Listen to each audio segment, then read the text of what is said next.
In studio with me is Dr. Mohammed Ibn Chambas, African Union High Representative for Silence in the GANs. He's also chairman of the AU High-Level Panel on Sudan. He's a former president of ECOWAS. I would like to say good morning to you. Thank you so much for your time. Good morning. You're welcome. Great.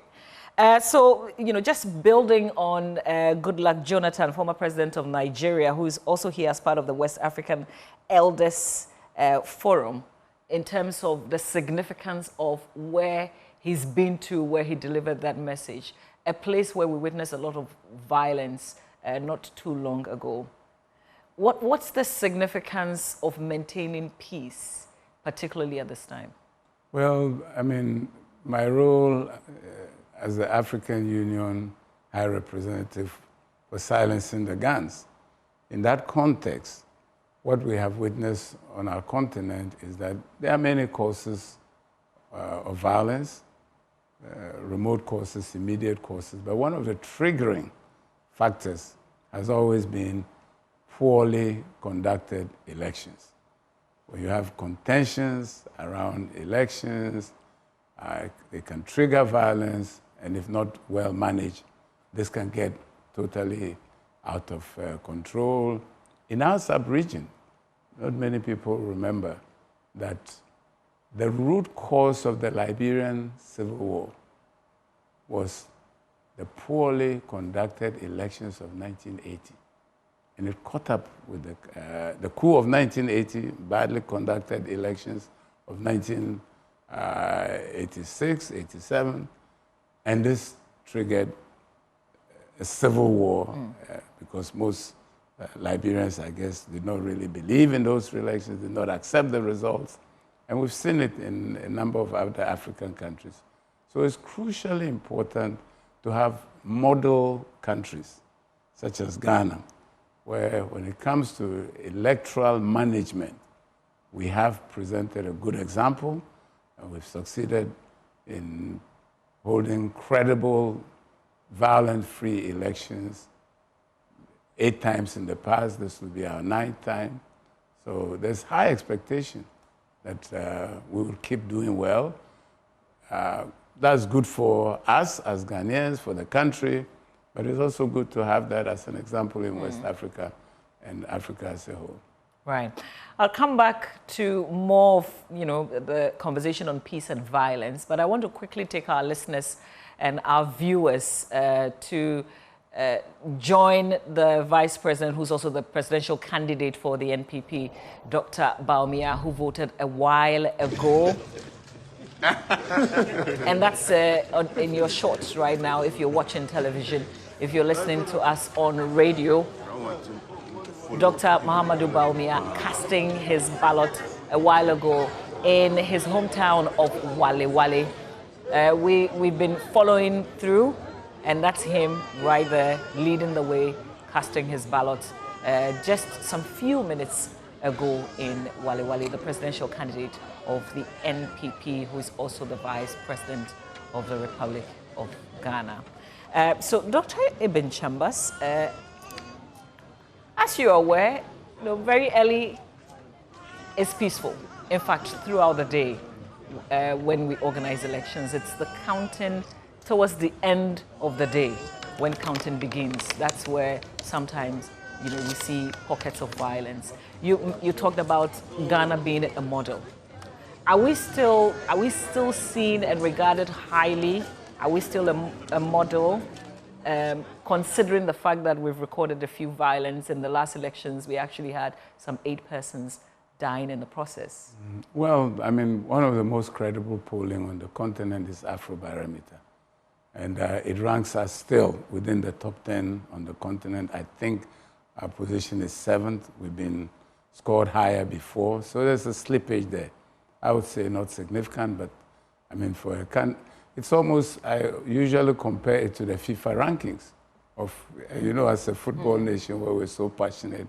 We care where we are placed. Absolutely. So in this league of electoral management systems and electoral governance, we're in the top 10. And so even if we slip 1 or 2 places, it's something that as Ghanaians and different institutions, stakeholders involved, we should all endeavor to improve So when I make my speeches, I often say that we shouldn't get complacent due to past performance, because that's not necessarily an indication of how we will do this time. I mean, it's encouraging to know you are in that league, but we can always do better. The violence of the last election is regrettable. It has continued to be in the shadow of these elections.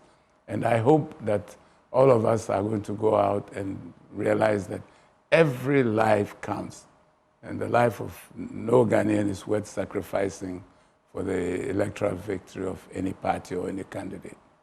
What does a violence-free election in Ghana mean for the rest of the continent, particularly West Africa? No, it's a good example because it then tells others that it can be done, that the killings that occur, along with elections are needless, are senseless. It's not worth taking a human life for it. And so we need good examples. As a whole, liberal democracy is facing some challenges. I mean, not only in Africa, even in Western countries from where it has come to us.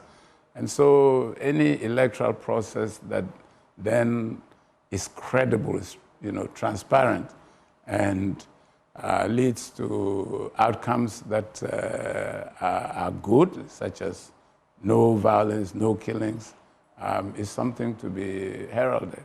Right. I'm going to bring back a peace pact that was signed by the political parties and then do a follow-up on that. But first, I want us to go back to Wale Wale, where the NPP's presidential candidate, the vice president, voted a while ago. He actually addressed the media, and I want us to take a listen to that.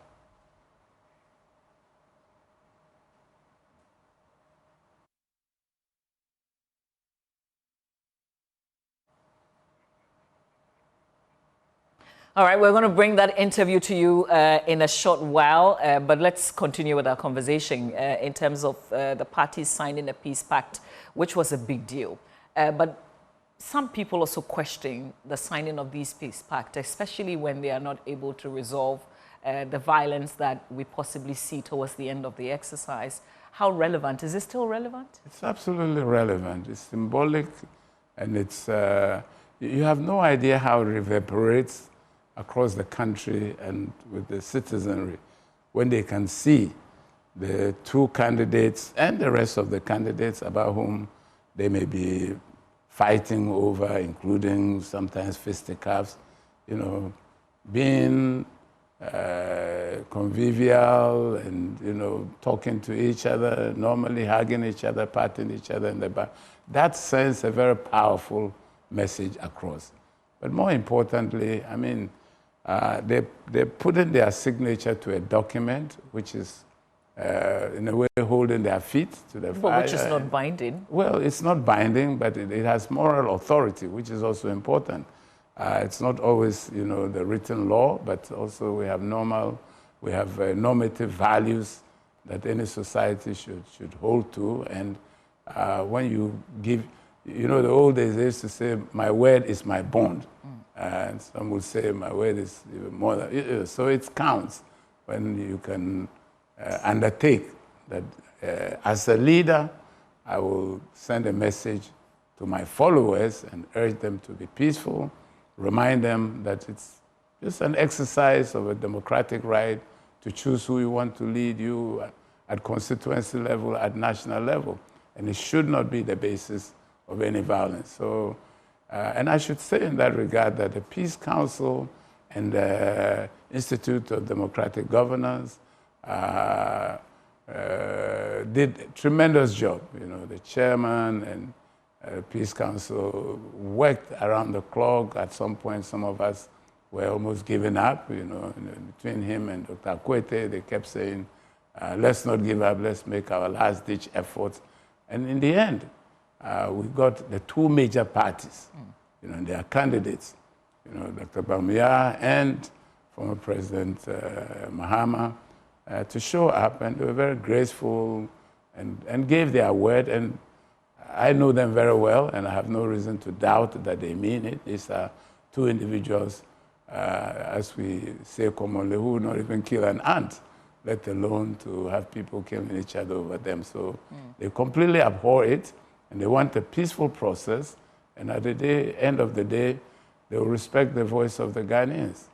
How do we use an agreement like that to hold political leaders accountable when violence occurs, for instance? No, at the end of the day, it's the law of the land which will prevail. I mean, so that's why we are also deploying security agencies. They have the responsibility up front to ensure that anyone who engages in acts of violence is held to account.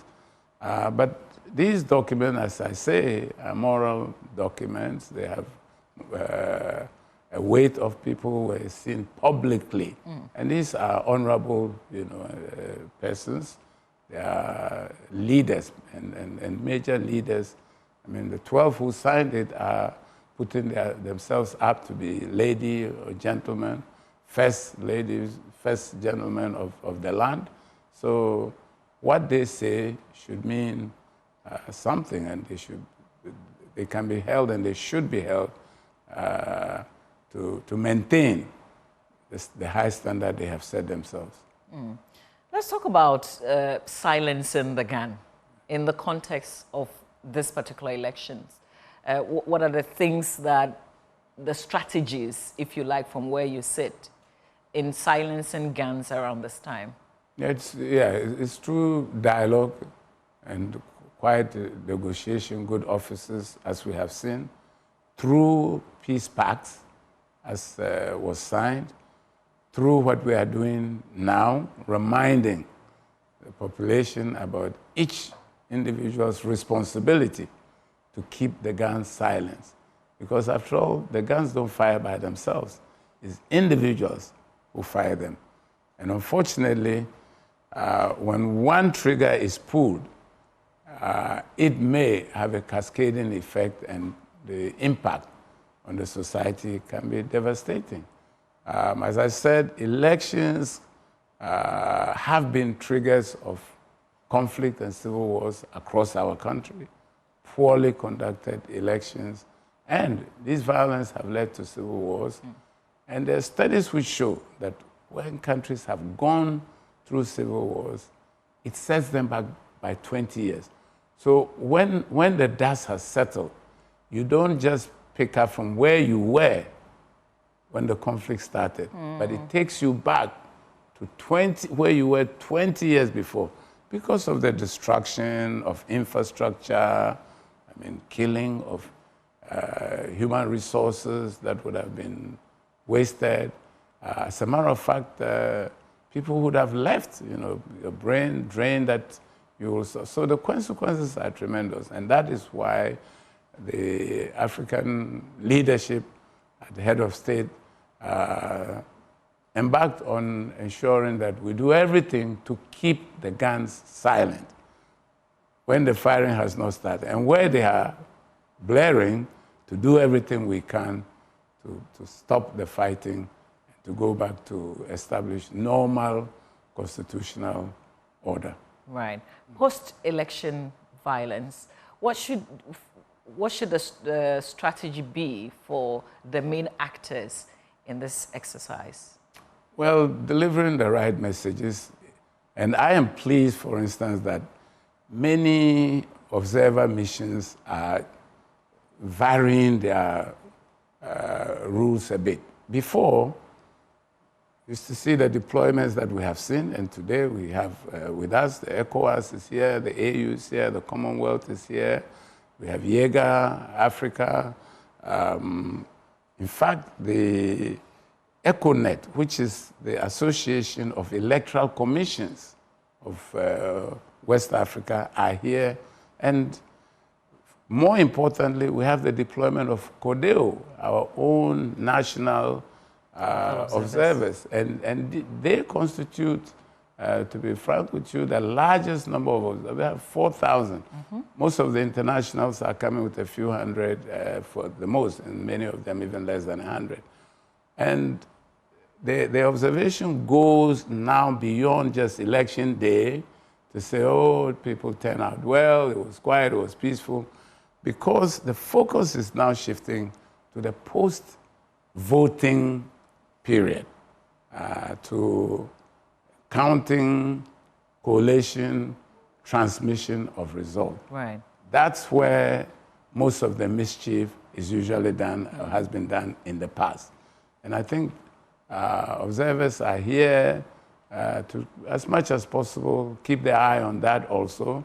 And where there are contentions, they will stay behind with us for a few days, talk to both sides to keep the bigger picture in mind. And the bigger picture is what? The stability, the peace of our country. And as Ghanaians like to say, we have only one Ghana, only one country. So we must be mindful not to do those things that will cause disturbance and disruption of the peace that we have enjoyed, because we know what the consequences have been in other places, and let's continue to be the model that we are. And Dr. Ibn Chambas will continue, but in the context of security, the National Election Security Task Force, which is led by the Ghana Police Service, they have a press briefing right now. We want to quickly join in this briefing. Today is the election day, and as we have kept faith with security throughout the electoral process, as at now we are monitoring, we'll be observing, and we'll be intervening whenever the need arises. We wish to also let you know that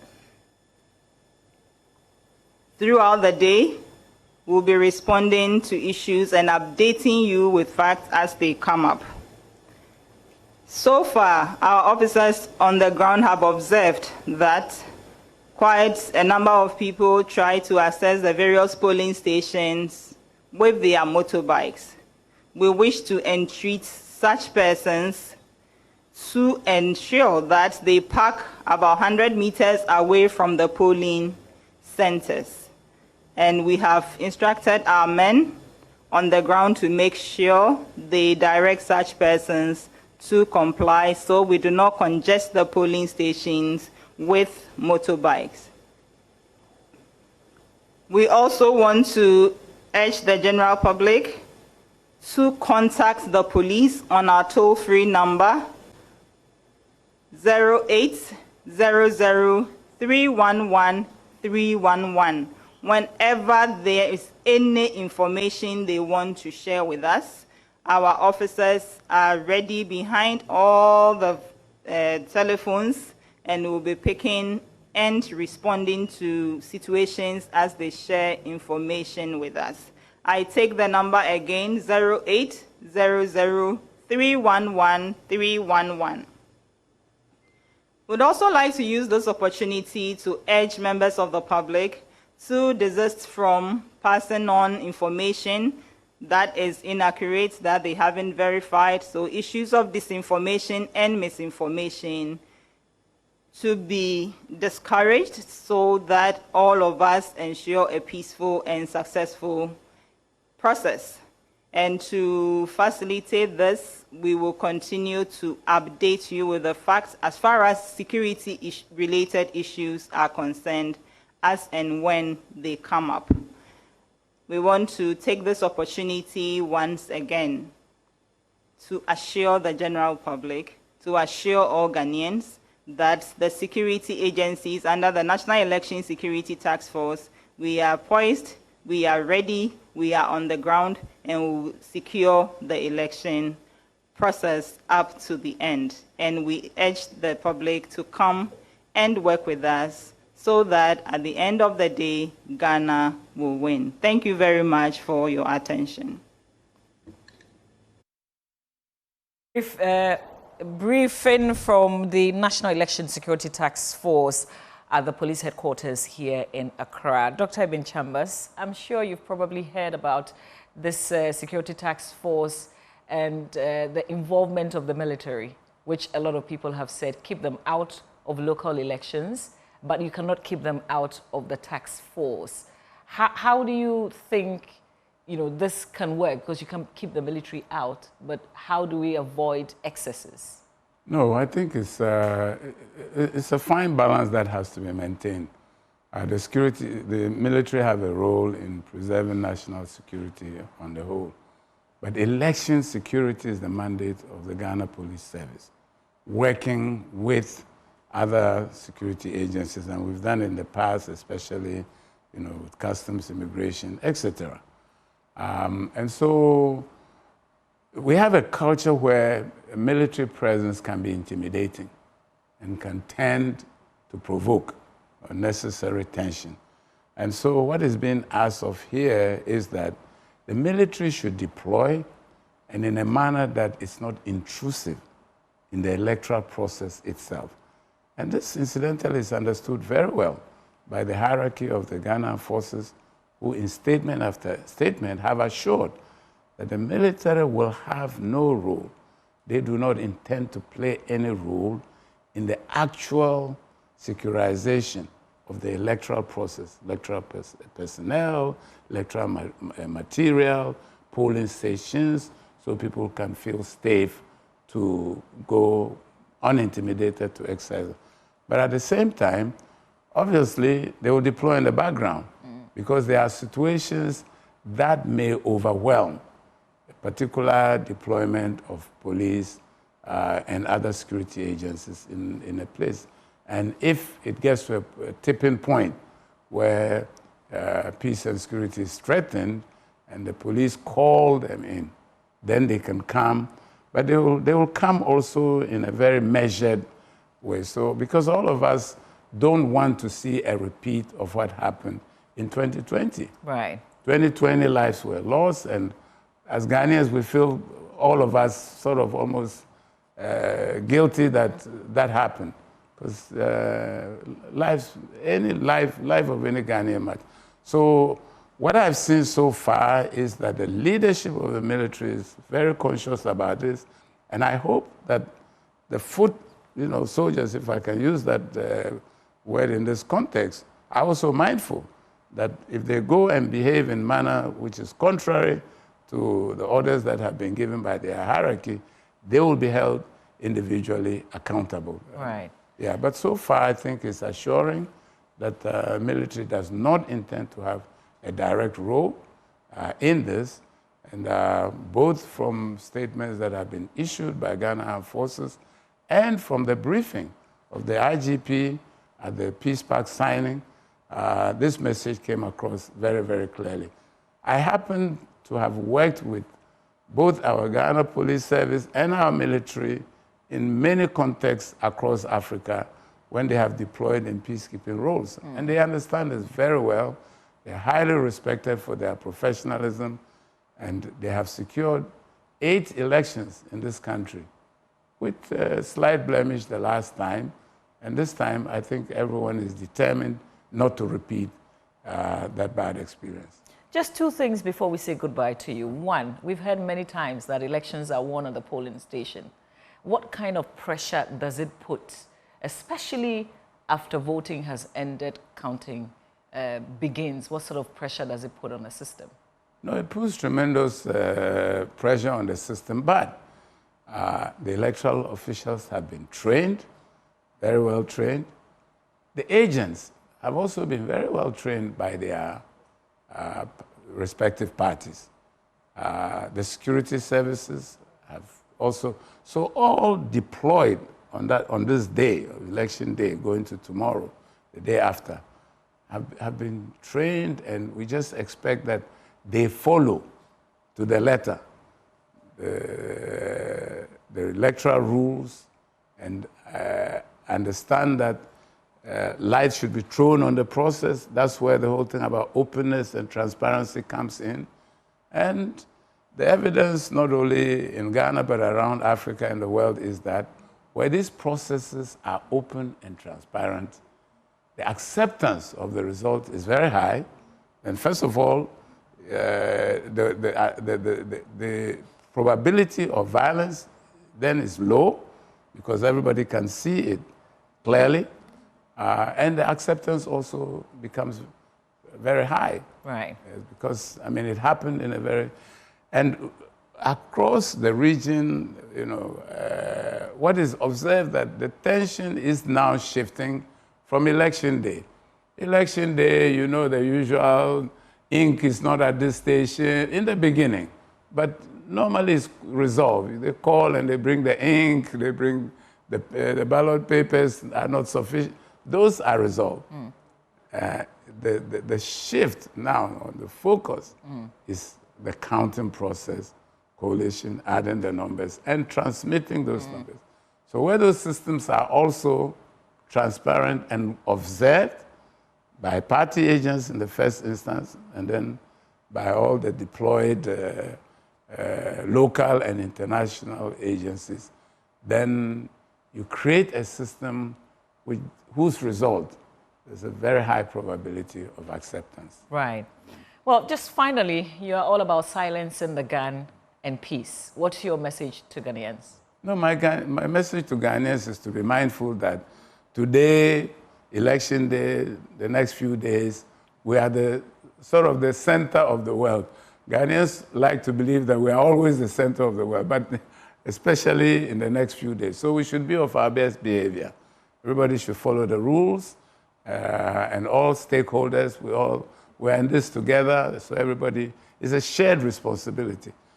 I mean, yes, some state institutions carry more burden than the others, but all of us have a role to play to ensure that we maintain our credibility as a country which delivers peaceful, non-violent elections, because the life of every Ghanaian matters, and we want people to live to see the day after, so that, as we are all saying these days, at the end of the day, it's Ghana that wins. Right.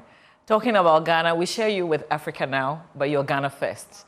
Are you voting today? I will vote today, and I'm looking forward to exercising my civic right, and I urge all Ghanaians to go and turn out in their numbers to have the opportunity to select our next leaders. Right. We thank you very much, Dr. Mohammed Ibn Chambas. Hopefully we have a conversation again after polls close. Oh, it's a pleasure. And that's Dr. Mohammed Ibn Chambas. He's African Union High Representative for Silencing the Guns and chairman of the AU High-Level Panel on Sudan. Also, former ECOWAS president.